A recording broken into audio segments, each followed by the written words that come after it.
adik-adik kita, khususnya di kalangan mahasiswa ataupun pelajar, politik diartikan sangat sempit. Padahal politik itu intinya kan kebijakan.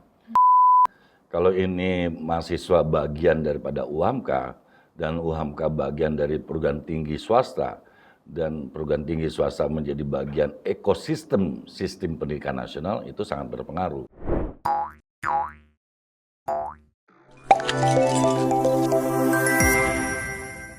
Assalamualaikum warahmatullahi wabarakatuh. Halo Sobat Komunikasi UHAMKA, kembali lagi bersama dengan saya, Dini, mahasiswa Fakultas Ilmu Sosial dan Ilmu Politik dalam podcast Sosial Horizon UHAMKA yang akan mengulas informasi yang menarik dan bermanfaat untuk kita semua. Dalam podcast kali ini, saya akan bersama dengan Bapak Ferdiansyah SEMM selaku anggota DPR RI yang sudah menjabat selama 6 periode berasal dari Partai Golkar, dari dapil yang sama dan fraksi yang sama. Kita akan membahas mengenai pentingnya pendidikan politik untuk anak muda, terutama mahasiswa yang akan menjadi penerus saat ini. Lanjut saja, kita langsung sapa bersama kita Bapak Ferdiansyah SEMM. Halo Bapak, selamat sore. Bagaimana Pak kabarnya? Sebagai umat Islam saya jawab dulu, Waalaikumsalam warahmatullahi wabarakatuh. Tentu salam hormat dan selamat sore untuk Sivitas Akademika UHAMKA. Tentunya sini Neng Dini. Ya, kabar baik dan alhamdulillah suatu kehormatan dan kebanggaan saya sebagai anggota DPR RI dari fraksi Partai Golkar bisa diundang oleh UHAMKA dalam untuk mengisi acara podcast ya. Oke. Di sini kita akan membahas mengenai pentingnya pendidikan politik untuk anak muda. Lalu sebelum kita masuk terlebih jauh, menurut Bapak politik itu seperti apa sih Pak? Ya, ini kadangkala oleh adik-adik kita, khususnya di kalangan mahasiswa ataupun pelajar, politik diartikan sangat sempit. Padahal politik itu intinya kan kebijakan. Jadi kalau boleh saya sebut, Neng Dini kan punya keluarga. Iya. Ketika ayah dan ibunya menyatakan Neng Dini jangan pulang malam-malam, itu sebenarnya sudah masuk kebijakan politik. Namanya politik keluarga.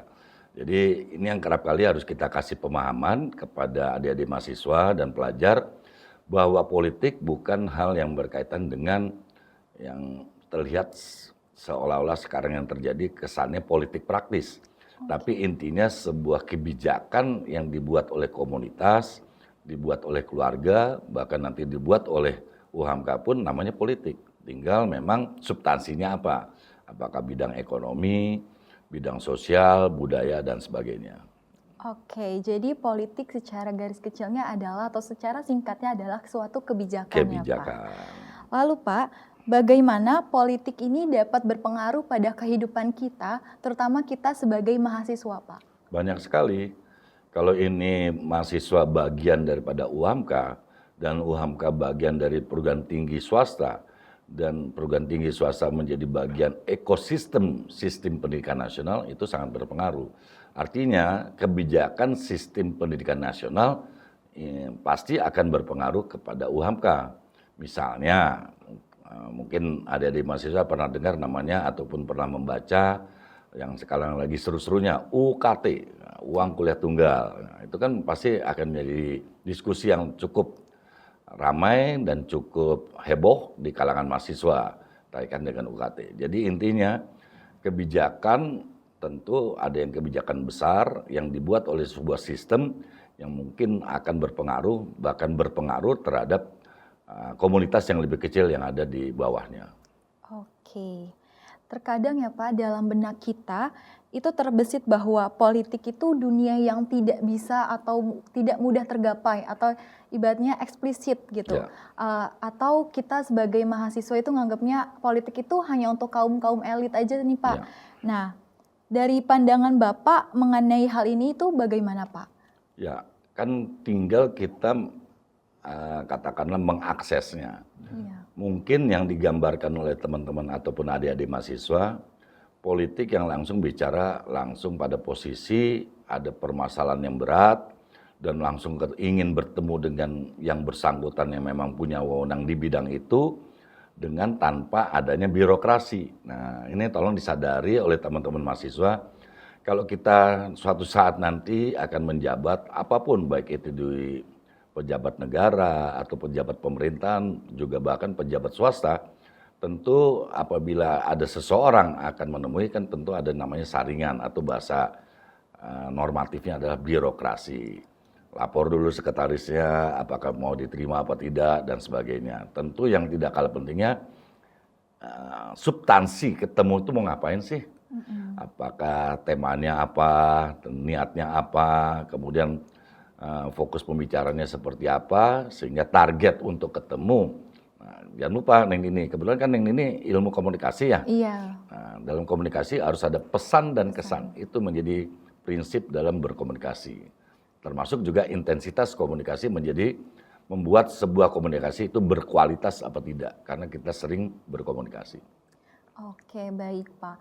Lanjut, menurut Bapak dalam situasi kita yang saat ini, terutama mahasiswa, apa sih yang sebaiknya kita lakukan untuk bisa berpolitik dengan baik, Pak? Ya, banyak hal yang bisa dilakukan oleh adik-adik mahasiswa, teman-teman mahasiswa.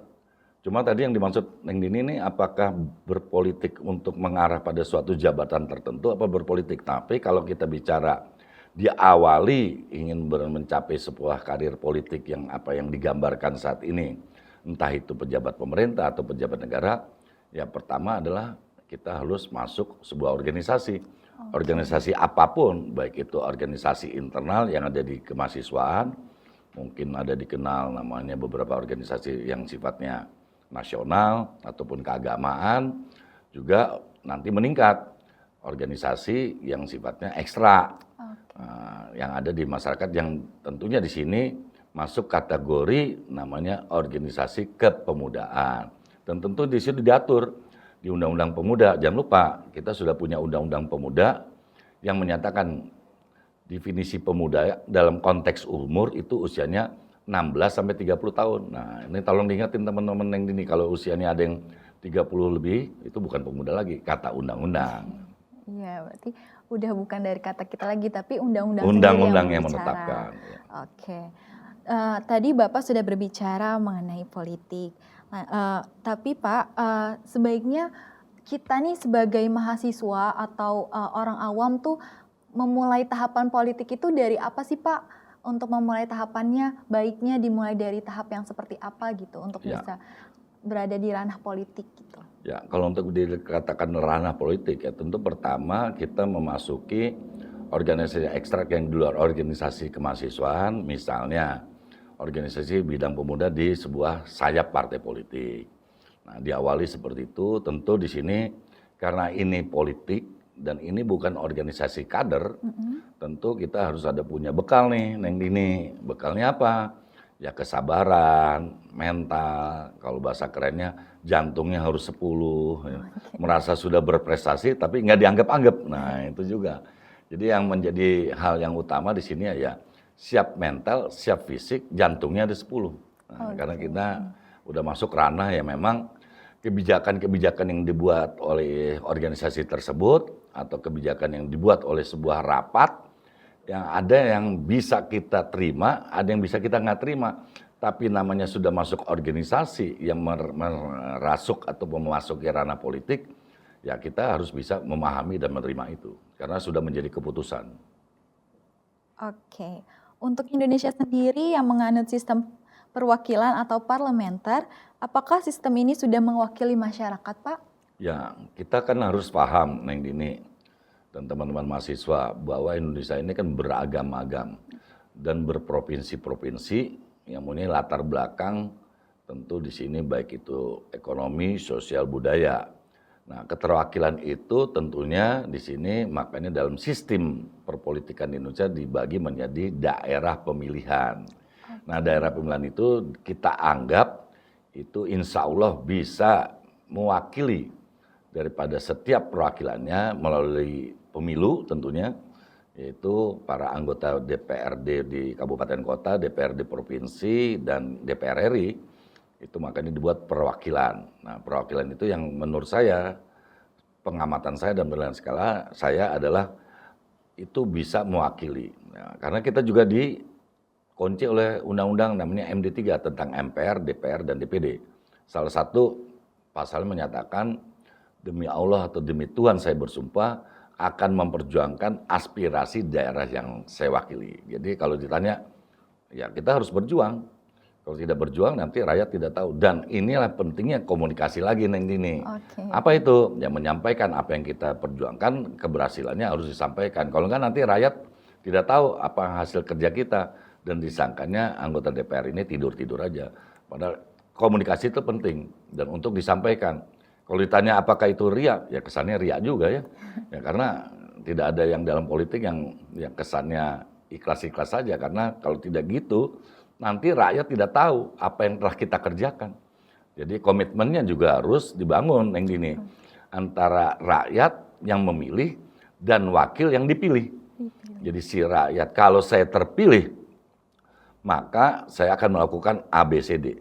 Tapi rakyat juga harus punya komitmen apabila si wakil telah berhasil memperjuangkan itu, maka rakyat harus punya komitmen mensosialisasikan apa yang telah dilakukan dan diperjuangkan yang berhasil oleh wakil tersebut. Jangan diam-diam aja Neng Dini, kan gitu. Nanti kesian wakil rakyatnya. Iya. Berarti Pak, dari tadi pembahasan kita ini berarti komunikasi sama politik ini berkaitan sangat erat ya? Oh jelas, makanya suka ada mata pelajaran saya rasa di Fakultas Neng Dini itu kan namanya ilmu komunikasi politik kan. Mungkin mata kuliah tersendiri itu kan. Iya. Kemudian kalau melihat dari proses pemilihan, Wakil Rakyat Indonesia yang merupakan salah satu tahapan dalam politik elektoral, belajar dari pengalaman Bapak Ferdiansyah, apa yang harus dilakukan oleh wakil-wakil yang telah terpilih sehingga dapat mewakili konstituensinya dengan baik, Pak? Ya, ujungnya tadi komunikasi. Nah, komunikasi ini artinya adalah satu yang menyangkut pertama yang harus ditegaskan adalah intensitas. Komunikasi tidak bisa sekali. Pak Ferdiansyah kan sudah ada namanya sosmed, ya. Tapi kita kan, Neng Dini sama saya kan masih manusia kan. Iya. Nah, manusia kan bedanya manusia dengan makhluk ciptaan Allah yang lain kan kita punya perasaan, punya hati. Jadi memang tetap dalam berkomunikasi harus ketemu dulu. Setelah ketemu, tindak lanjutnya melalui sosmed silahkan. Tapi intinya yang saya dapat juga dari berbagai kami berdiskusi dengan anak-anak muda, itu intinya ketemu dulu. Bahkan kan ada slogan, saya tidak mau beli kucing dalam karung. Artinya apa? Ketemu dulu. Itu menjadi faktor utama. Setelah itu dijaga komunikasi itu melalui namanya teknologi. Jadi saya bingung nih, Neng ini kalau ada mahasiswa jatuh cinta lewat Facebook kan. Belum ketemu kok sudah jatuh cinta. Jadi Pak, sebagai anggota DPR RI yang tentunya sudah memiliki banyak banget nih Pak pengalamannya, ada nggak sih Pak nasihat untuk mahasiswa yang saat ini yang ingin terlibat ke dalam politik gitu Pak? Ya, saya rasa bukan nasihat, kebetulan saya lahir duluan, jadi saya tidak merasa hebat. Yang bisa saya sebagai orang yang lahir duluan, ada beberapa, tadi sebenarnya sudah diutarakan, konteks ingin yang berpolitik, dalam konteks mengarah politik yaitu baik itu pejabat pemerintah maupun pejabat negara. Yang pertama ya kuat fisik, bagaimana dia akan mengunjungi daerah pemilihannya atau calon daerah pemilihannya.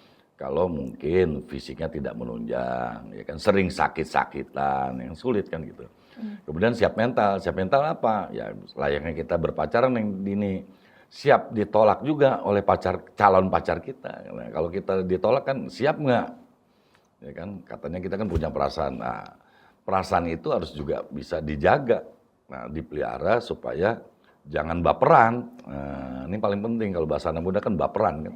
Nah baperan ini membuat juga kita konteks kualitas mental menjadi penting. Nah oleh karena itu pengalaman saya juga walaupun saya sudah beberapa periode, 6 periode, tapi namanya juga manusia dengan segala kekurangannya.